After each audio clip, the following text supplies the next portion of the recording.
começarem a discutir, porque aí fica gravado, o pessoal vai ter acesso. Então, tem um trabalhinho marcado no nosso Siga para dia 28 de maio, tá?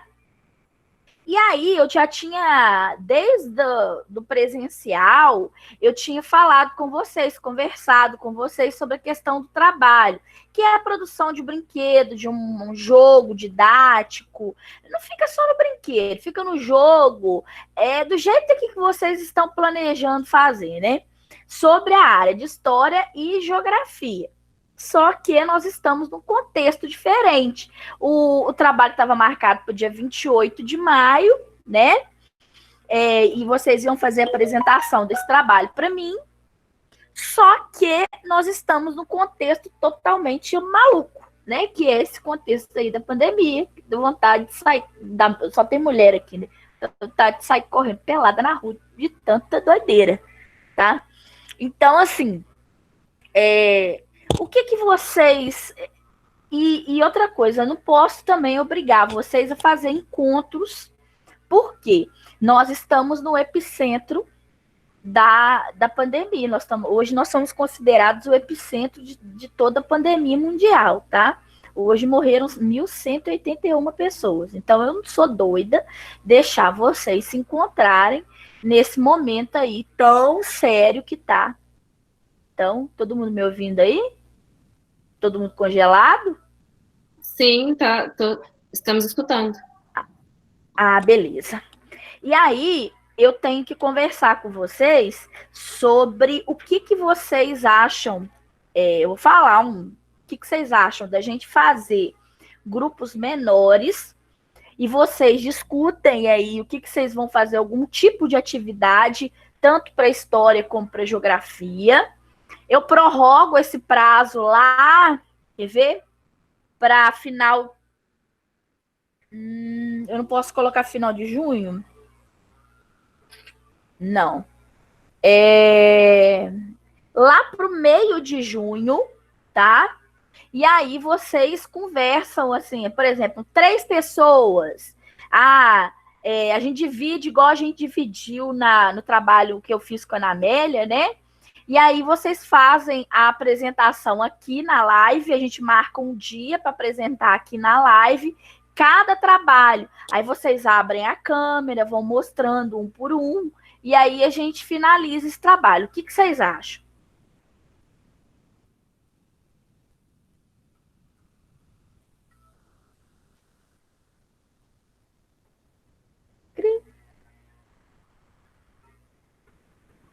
Vocês querem Pode, falar alguma coisa? Hã? não pode ser. Pode ser? Então, assim, o trabalho tinha 5 pessoas. Permanece a 5 ou diminui o número de pessoas? O que vocês acham? Gente, pode falar aí, tá? Ô, Tati, eu acho que diminuir o número de pessoas seria interessante, porque, por exemplo, quem mora próximo ou na mesma cidade é mais fácil, sabe? Eu não sei. Uhum. Eu não sei o que que o pessoal pensa, né? Mas eu penso que quanto menos pessoas num grupo, ainda mais agora, pra mim é melhor. No meu caso, seria melhor. Então, a Tainara também falou sobre a questão. Então, a gente vai ter que redividir tudo, Vanessa. A Tainara falou assim, que para ela é melhor fazer individual. Não tem problema, né? Quanto menos dentro desse contexto que a gente está vivendo, melhor, né? Aí vocês pode até o limite de 5, né?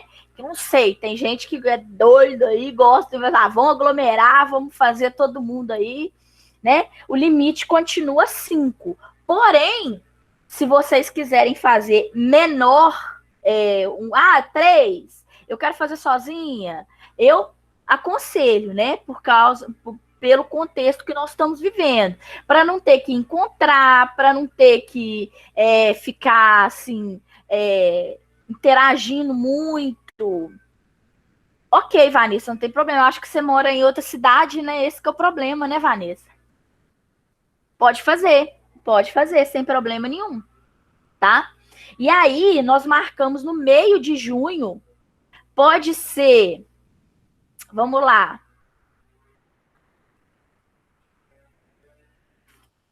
Dia 18 de junho?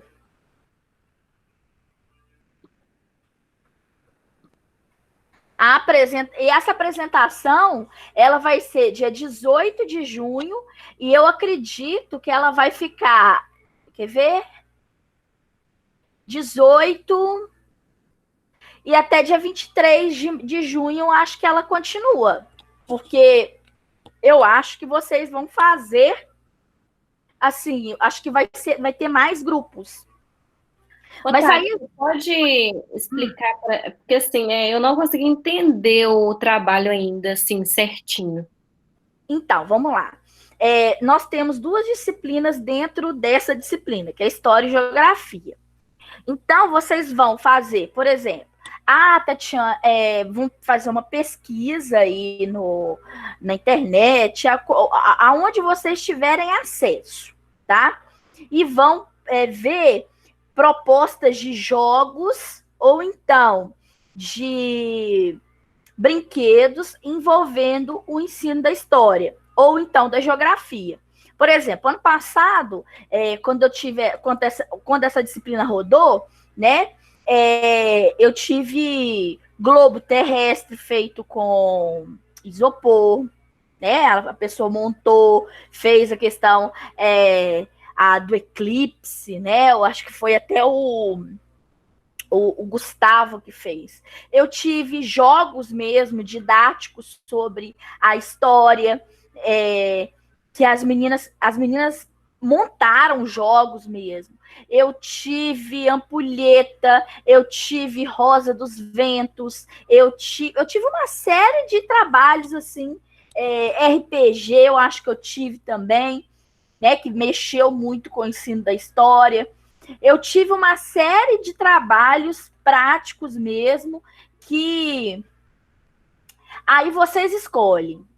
Vocês vão escolher. Aí no dia vocês vão chegar. Fala, olha, eu escolhi fazer esse trabalho para essa idade, para o ensino fundamental 1, ou para alunos de 8 anos, onde eu propus que o aluno fizesse uma ampulheta. Para quê? Qual que é o objetivo? Conhecer a medição de tempo, né? Então, aí vocês é que vão definir qual que é a faixa etária, tá?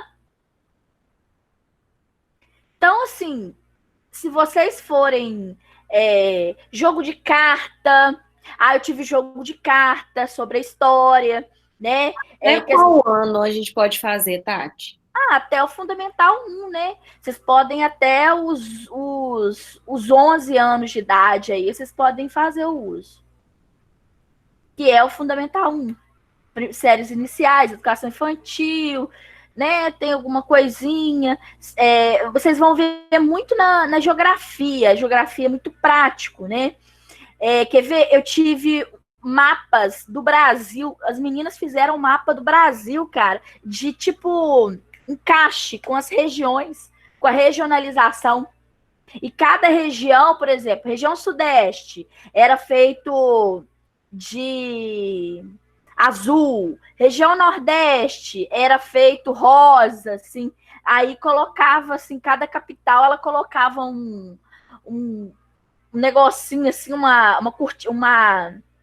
palitinho com o nome da capital, assim, para o aluno ir montando. Por exemplo, Minas Gerais. Aí colocava o palitinho com a bandeirinha assim de Minas. E aí, oi.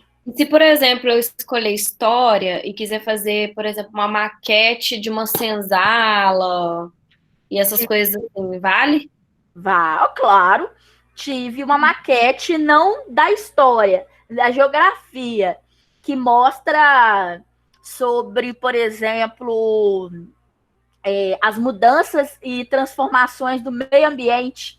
Aí as meninas contaram a história do Rio Bar, mostraram algumas imagens de uma época antiga, e aí eles colocaram o Rio Bar antigamente, cheio de árvores, assim, um rio claro, né, que elas fizeram com gel, e o rio nos dias atuais, ou seja, mostrou a transformação do espaço.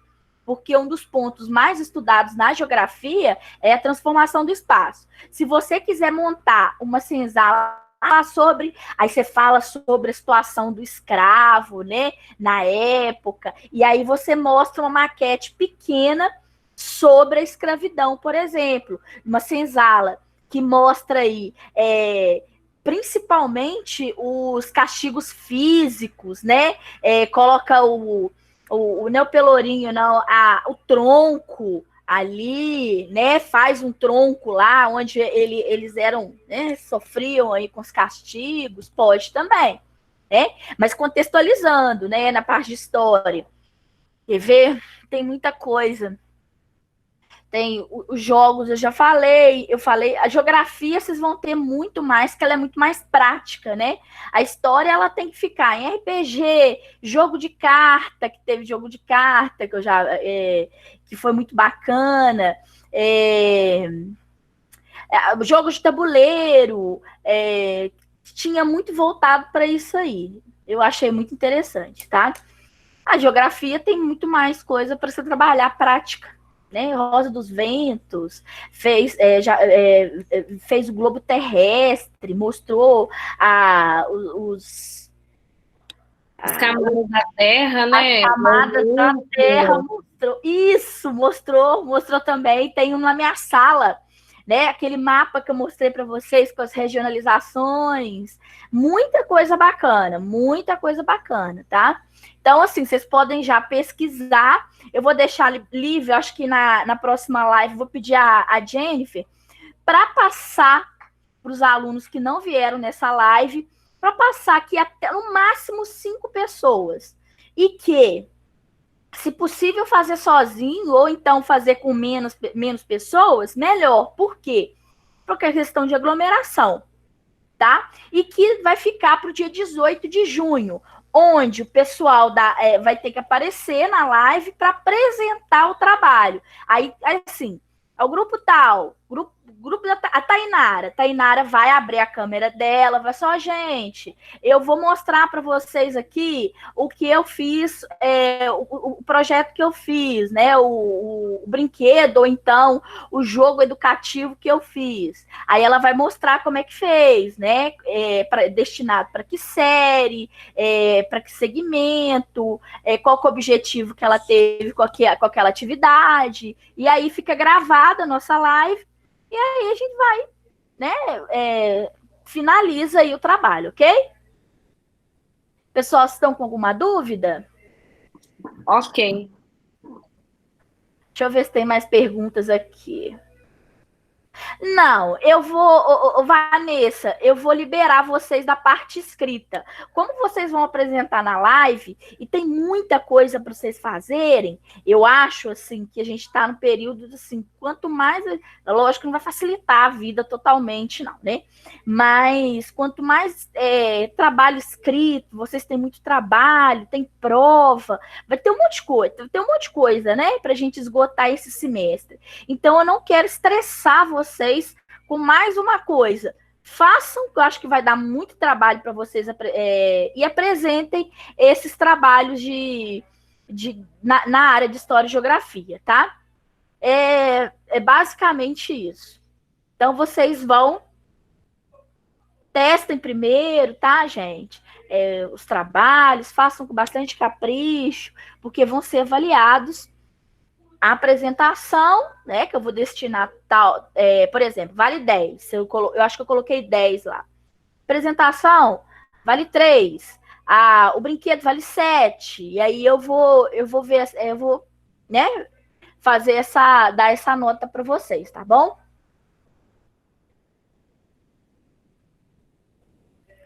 Sim.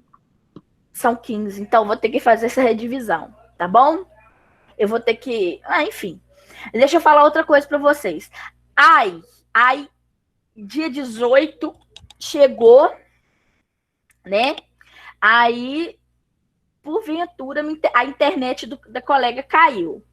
Não, aí apagou tudo, né? Que agora sempre a gente tem que trabalhar com o plano B, né? Nunca só com o plano A na vida.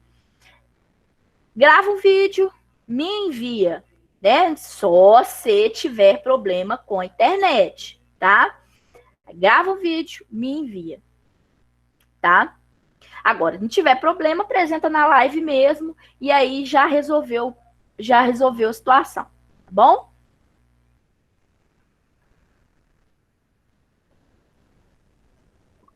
Sim. Sim, sim. Ó, Tainara, tudo bem? Tainara entendeu? Vanessa, tá certinho. Thaís, que eu não ouvi você hoje. Tô com saudade. Maria, certinho. De Limeire, isso. Bianca, certinho.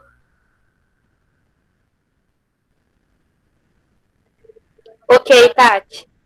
Beleza, beleza. Então, resolvido a questão do trabalho, né, que a gente vai apresentar, que é um trabalho mais prático na área de geografia e história. Nossa Senhora! Você vai usar que recurso? Assassin's Creed? Tá, tá por dentro, hein? Uai, meu marido é gamer, né? Ele joga esses trem. Aqui, agora eu vou mostrar para vocês. Na última aula eu falei um pouquinho sobre a questão da história em quadrinhos, né? Como que Eita. aí, como que ela é importante para o estudo da história. E aí, vamos lá aqui, né? Eu trouxe para vocês aqui, ó, vamos aqui uns exemplos de isso aqui a gente já discutiu, né? Que é a produção do brinquedo, ou então algum jogo didático, tá? E aí vou mostrar para vocês a pergunta, né? É por que as histórias em quadrinhos elas geram algum fascínio para criança, né? Porque já é uma questão histórica. Desde o pré-história, a gente tem um grande fascínio. O ser humano tem um fascínio muito grande, que é registrar a sua história. Lá nas cavernas, lá nas pré-história da vida, nós já registrávamos, né? Aqui, ó. Nós fazíamos as pinturas rupestres, né? Nós desenhávamos aqui. No Egito Antigo, então na Mesopotâmia, a gente também fazia essa escrita, né? Uma escrita mais pictográfica, uma escrita mais voltada aí para os desenhinhos, né? Hoje eu estava dando aula sobre essa parte aqui, né? Os meus alunos estão assim, mas você sabe decifrar isso aí? Eu falei, não faço ideia, tá? Não faço ideia. Então, no Egito Antigo, a gente também registrava essa escrita. Essa escrita não, esses desenhos, a gente fazia o desenho sobre a sociedade, enfim. Então, os sumérios, os egípcios. Então, a gente tinha essa questão de registro. E vai daí que surgindo, né? Principalmente os desenhos, que nós temos mais uma memória visual, assim, é mais atraente para a gente, para os nossos olhos, do que a escrita. E aí que surge o fascínio por essas histórias, né? Aqui, ó, é um exemplo para dar para vocês sobre a história, como é que a gente usa a história em quadrinho, atividades, né? Até a atividade da semana. Olha só, tem uma história da Turma da Mônica, que você pode trabalhar com os menorzinhos, que fala sobre a questão da democracia, né? Aí vem esse personagem vem contando toda a história da democracia de maneira bem didática para o aluno, né? Olha só, desde a palavra democracia, onde que a democracia surgiu, o significado da palavra democracia, né? Surgiu aí em Atenas, no século IV, e aí reproduz a história. Depois ele vai lá e reproduz a história aqui para os leitores, aqui, ó, da Grécia Antiga, onde a gente votava, né? E aí você pode perguntar para o aluno qual que é a situação envolvida nesse problema, né? Qual que é a situação problema? Aí vai falar sobre o conceito de democracia, né? Que democracia significa isso, que é também um estudo da história, né? Que é o estudo que a gente trabalha muito na história, apesar de a gente não estar vivendo a democracia, né? Bafo caso, mas a gente tem que trabalhar isso, principalmente com as crianças, final do Fundamental 1, né? As crianças com 10, 11 anos de idade, eles precisam entender esse sentido da democracia, né? Porque eles estamos vivendo, a gente vive uma democracia, apesar da gente falar que não, né? Mas brincar um pouquinho, mas a gente tem que desenvolver, é o nosso objetivo como professor nessa área de história, desenvolver o sentido da democracia, e aí você traz essas ferramentas, como a história em quadrinho para o aluno, e aí ele vai desenvolver bem melhor, porque é bem mais uma linguagem bem acessível para ele, né? Melhor do que o aluno ficar copiando no quadro dessa questão de democracia e etc. Outra aqui que eu trouxe para vocês verem, né? Que aí já é mais para os meus do Fundamental 2, onde eu trabalho Império Romano, né, história, onde o menino pode trabalhar aqui o Asterix e Obelix, né, que é a cidade de Roma, fala um pouquinho aí sobre todo o processo de construção da cidade, a cidade aqui, ó, Coliseu aqui, né, esse aqui Júlio César, e aí a gente pode trabalhar com o aluno para que ele possa despertar, que a gente chama de imaginação histórica, fique curioso e possa ir atrás. Através, se você consegue despertar essa imaginação histórica, que a gente chama de imaginação histórica, o aluno começa a despertar para a história. E aí ele vai desenvolver toda essa imaginação. Aí continua aqui, tá? Aqui, ó. Fala sobre Roma, cidade de Roma, olha só, sobre a escravidão em Roma, tá? E aí, aqui, ó, o mercado de escravos, aí os alunos, e fala sobre a invasão dos povos bárbaros aqui, ó, godos, númidas, belgas, e aí fala sobre a quantidade de povos bárbaros que existiam também em Roma. Então, assim, é uma proposta de atividade para o aluno ficar interessado, né? Quando o aluno ele entra em contato com aqui, ó, tá vendo? Ele vê toda essa organização aqui, vocês estão vendo, a Roma, olha como é que a cidade de Roma era organizada, cara. E eu chamo atenção para eles, né? Antigamente, no Império Romano, falava assim, todos os caminhos te levam a Roma. Então, essa é uma frase, porque todas as estradas eram tão bem organizadas, as estradas de Roma, até chegar à cidade de Roma, né, que o exército precisava transitar, que todos os caminhos mesmo levavam até a cidade de Roma. Se você se perdesse, você só ia para frente. E aí você chegava à cidade de Roma de alguma forma, tá? Então os meninos ficam super curiosos quando você joga isso aí para eles e faz com que eles desenvolvam, né? Melhor que uma aula extremamente positiva, tá? A questão da representação, aí, ó, o que a gente chama de elementos imaginativos, né? Fala um pouquinho sobre a escravidão, fala sobre os navios negreiros, e aí pede para que eles façam uma representação. E aí eles vão fazendo, baseado no que você falou, e aqui a imaginação, o elemento imaginativo que ele tem na cabeça, que ele pensa que entendeu?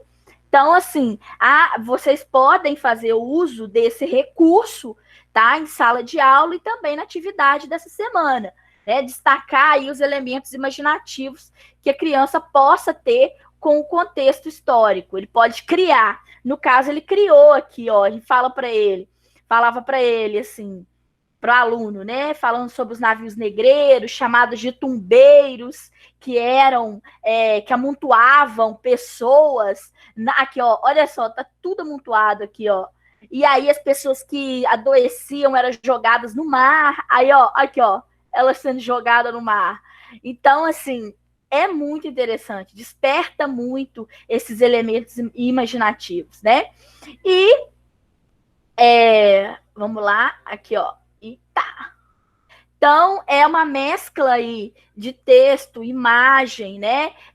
Que relembra muito a infância e que muitos os HQs muitos são um pouco... Existe um preconceito ainda, né?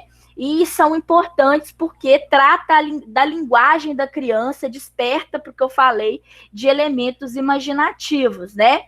E eles não nasceram com uma função pedagógica, a gente que vai adaptando, incorporando, né? Eles nasceram porque o homem tem a necessidade de se comunicar, mas que pode virar na história, por exemplo, uma crítica social, que eu falei para vocês, né?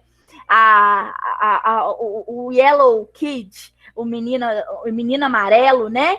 Ele nasceu no século XIX, onde tinha nos Estados Unidos estava promovendo a grande migração, a migração de várias pessoas, inclusive dos asiáticos. E quando os asiáticos chegavam lá, eles pegavam os piores empregos, eles eram, assim, totalmente marginalizados. E aí o Yellow Kid surge nesse contexto de crítica social, né? Então, assim, pode-se usar como crítica social, que é bastante usado, aliás, é bastante usado, tá? Enem, ENAD, tudo usa essas avaliações externas, avaliação do Estado, usa muito. E a nossa querida e maravilhosa Mafalda, né, que encanta desde das crianças menores até as maiores. Olha só, isso aqui que você pode usar com crianças menores, né? Olha só, onde fala a questão do mundo. Olha, este é um mundo que você está vendo, né? Que ela está conversando até com um bonequinho, né? Um ursinho, né? Que é o amigo dela imaginário aí. Sabe por que este mundo é bonito? Porque é um modelo reduzido, porque o original é um desastre. Então mostra uma crítica aí social que você pode trabalhar com as crianças e pode incentivá-la, por exemplo. Já que a Mafalda falou que o mundo é um desastre, o que faríamos para melhorar o mundo?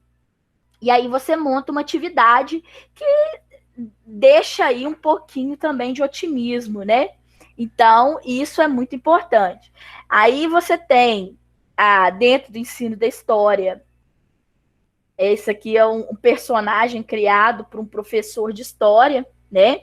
Que mostra a importância aí do HQ. Então, você pode usar o HQ em atividades de sala de aula como suporte à questão da memória social, da produção cultural, apropriação de eventos históricos, né, que muitas histórias em quadrinhos apropriam de eventos históricos e desenvolver aí a imaginação da criança. Olha só, quer ver exemplo? Né, muito comum para crianças menores. Aqui, ó, o Piteco. O Piteco é muito usado para se falar sobre pré-história, né? Pré-história não é só para alunos de 11, não, é para alunos de 9, 10, né? Que é a idade, a faixa etária de vocês. O Piteco é o personagem criado pela Turma da Mônica e vocês vão ver muito na internet. Existe um erro histórico aí. Vocês sabem me dizer qual o erro histórico que tem nesse HQ aqui? Que os meninos ficam assim, eu sei, professora.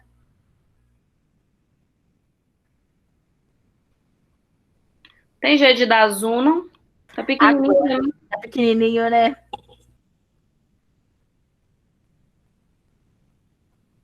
Mas não é o diálogo. É só a imagem. Fica essa imagem aqui, ó. Qual que é o erro histórico? Você pode trabalhar com as crianças, que as crianças ficam, eu sei, professora. O dinossaurinho aí? O dinossauro, os seres humanos nunca se... não, assim, é um intervalo de milhões de anos, né? E aí a gente aguça um pouquinho a imaginação histórica dessa criança. Fala assim, olha, crianças, que tem de erro aqui? Professora, dinossauros e seres humanos nunca conviveram, né? Aí você começa a falar sobre pré-história. E isso, sim, já caiu até em avaliação externa do Estado para crianças menores, tá? Teco é muito usado, tá? E aqui, ó, até os outros personagens. Aqui, ó, olha só. Aqui fala sobre a, as missões religiosas, né, que aconteceram principalmente no período de colonização do Brasil, né, e aí você pode mostrar para sua criança menor, é claro, né, sem aquela crítica ácida sobre a vinda dos jesuítas, mas falando que eles vieram, catequizaram os povos indígenas, né, de uma maneira mais doce, falar um pouquinho sobre as grandes descobertas, aqui, ó, a independência, a descoberta da América, e também, que eu achei muito legal para trabalhar com crianças menores também, né?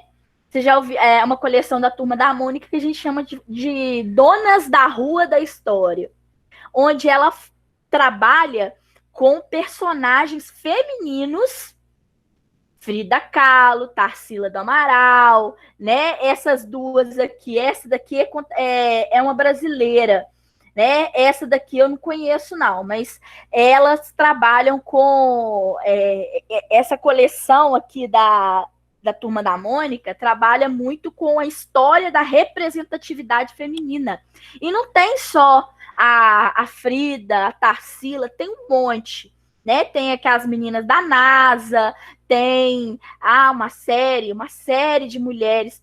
Olha só a importância de você trabalhar essas HQs aí com meninas, né? Com meninas, e também mostrar para os meninos também a representatividade feminina que essas personagens possuem ao longo da história. Tá? A Frida Kahlo, uma pintora do início do século XX, né, que lutou pela independência, que lutou por uma resistência aí contra os problemas sociais do México, né, que pintou, né, a gente fala-se muito sobre a Frida Kahlo, né, mas a gente não sabe qual a representatividade para o feminismo que ela tem.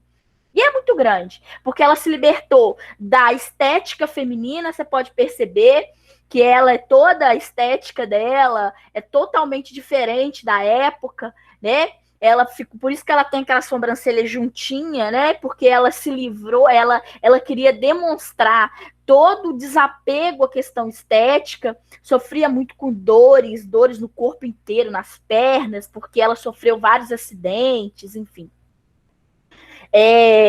Tarsila do Amaral, pintora brasileira, né, que foi uma das pioneiras na arte modernista brasileira, que a gente pode trabalhar também, e trazer essa representatividade. Carolina de Jesus, eu acho que ela foi até escrava, né, que lutou muito pela questão da abolição. E essa Tati aí eu não a conheço, mas ela pode ser uma grande representatividade feminina aí, tá?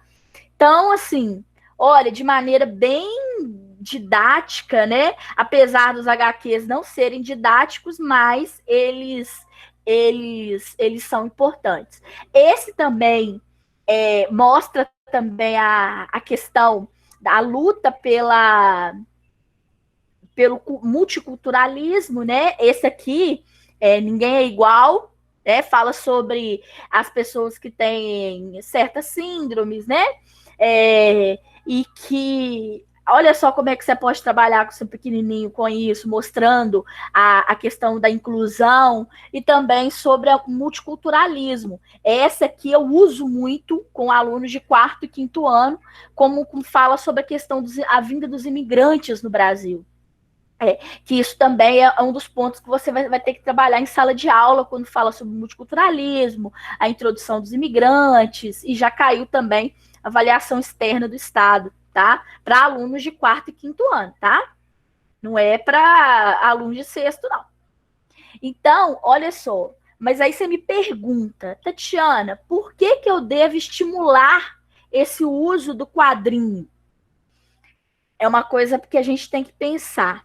Porque as provas externas, que é uma coisa que vocês vão ter que lidar, né? Provas que vão avaliar seu aluno ao final de um ciclo, elas mostram que a cada 100 alunos de 3º ano do ensino fundamental, 43 não entendem textos que eles estão lendo.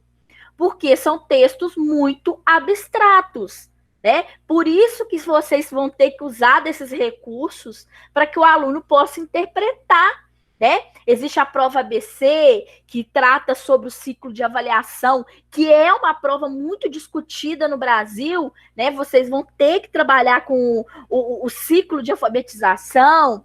Olha só, apenas 56,1% dos alunos do terceiro ano aprenderam o que era esperado em leitura para este nível de ensino.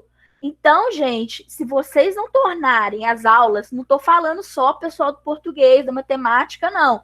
Não estou falando só para o pessoal da alfabetização, não. Estou falando todo mundo. Se não tornar a leitura atrativa, se não tornar esses textos, né, trazer algo atrativo para o aluno, principalmente esses recursos, gente, a gente vai cair nesse mesmo problema. Olha só, na rede municipal estadual, que muitos de vocês vão estar trabalhando, 48% dos alunos alcançam níveis considerados, né? 51,4% não sabe tirar o tema de um texto que está lendo. Fala assim, tá, mas você está lendo esse texto, qual que é o objetivo? Que texto é esse? Não sei. No Nordeste é ainda pior do que em relação ao Sudeste. Nós trabalhamos aí ao nível Nordeste. O Nordeste tem 63,5% dos alunos da rede pública têm um conhecimento abaixo do esperado. Então, por isso que a gente tem que usar desses recursos, né? Aí você fala assim, Tatiana, se fala muito sobre HQ, sobre essas tecnologias, né, de produção, da questão imaginativa, mas eu não estudei, eu não vi, eu vi muito pouco HQ, ou eu nunca tive acesso a isso em sala de aula. O meu professor não usou. Por que as pessoas não usam? Por que os professores não estão usando esse recurso? Porque eles não sabem usar? Porque eles não sabem usar. Ok? Eles não sabem usar. Gente, olha só. Agora, na história, existe um núcleo de ensino, né? A maioria das faculdades, universidades estudam metodologias no ensino da história, né? Quando tem curso de história, curso de pedagogia. Agora é que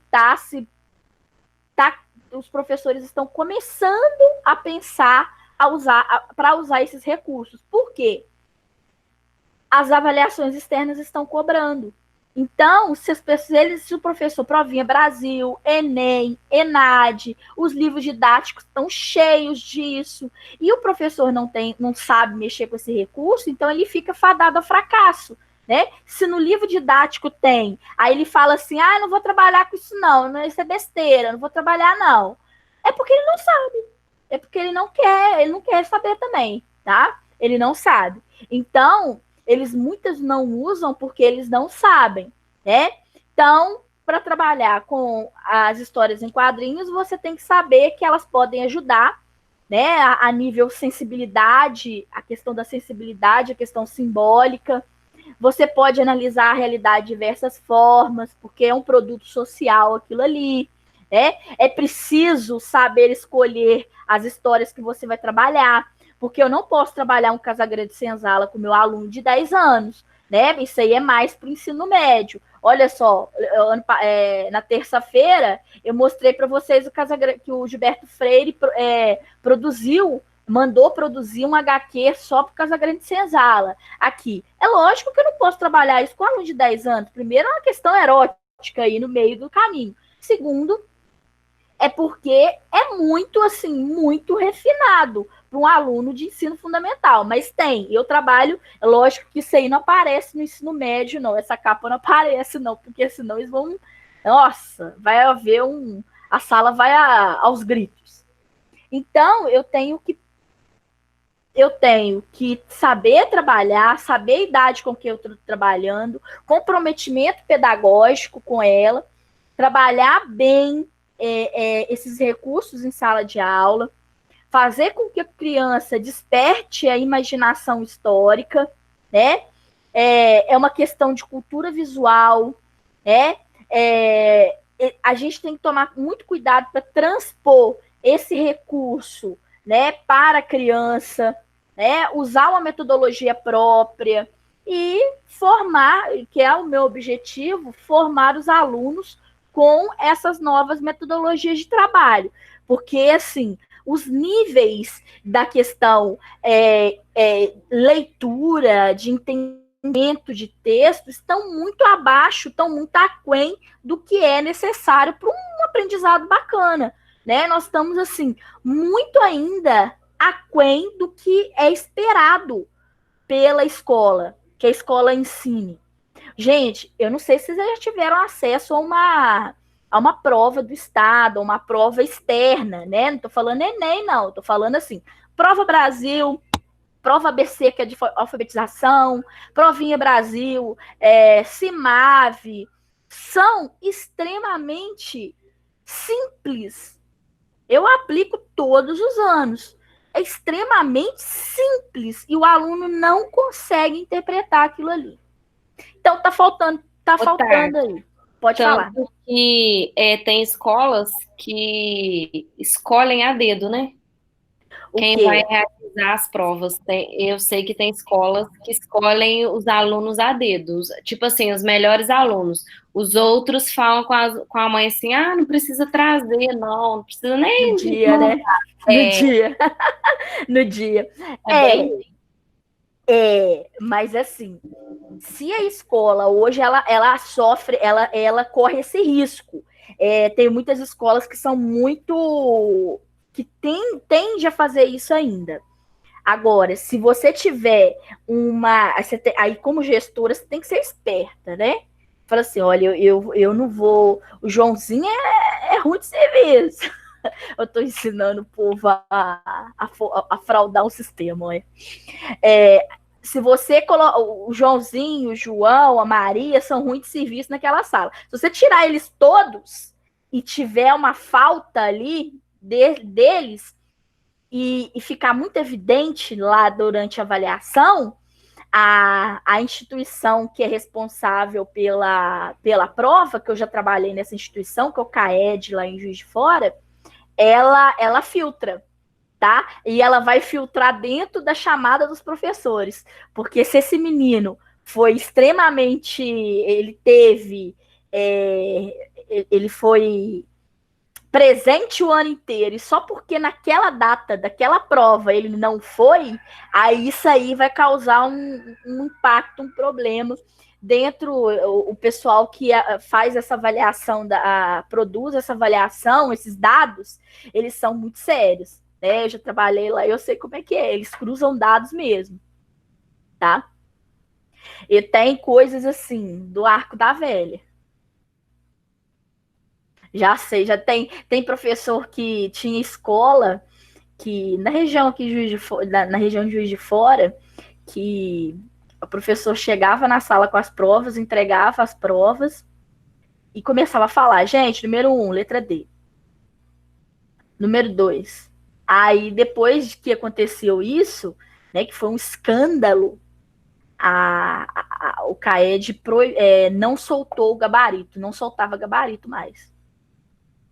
Ninguém sabe, ninguém tem acesso aos gabaritos.